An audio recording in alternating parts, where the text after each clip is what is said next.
I'm Linda Reinstein. I'm the co-founder of the Asbestos Disease Awareness Organization, ADAO, and a mesothelioma widow. My poster is presenting information about the U.S. consumption mortality policy and exposure prevention efforts in the 21st century. Since the early 1900s, the United States has consumed over 31 million metric tons of asbestos.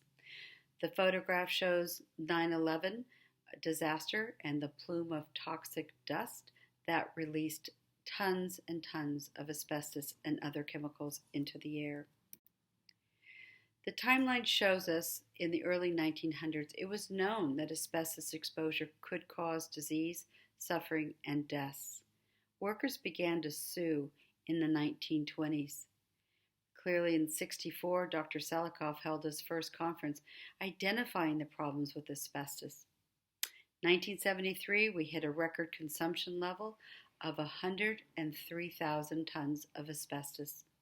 The EPA tried to ban asbestos, however, it was overturned in 1991, and we're still working to ban asbestos in the United States with the Linda Reinstein Ban Asbestos Now Act. Using our sector analysis chart, you can see in the 1990s that construction trades were at great risk. However, that trend changed in 2011. The chlor-alkali industry uses asbestos diaphragms to produce industrial chlorine and caustic soda, and you can see for the last 5 years they have been the primary importer of raw chrysotile asbestos. Using the data from the Institute of Health Metrics and Evaluation, you can see from 1990 to 2019 the asbestos-related deaths caused from asbestos. Clearly in 2015 you might have thought that the incidence of death were declining. However, that is untrue, and you can see asbestosis, laryngeal cancer, mesothelioma, ovarian cancer, tracheobronchial and lung cancer claims the lives of over 40,000 Americans every year. Working to prevent exposure takes all of us. ADAO has been working on education and advocacy and storytelling for the past 17 years. We've made great strides forward, but there's more to do.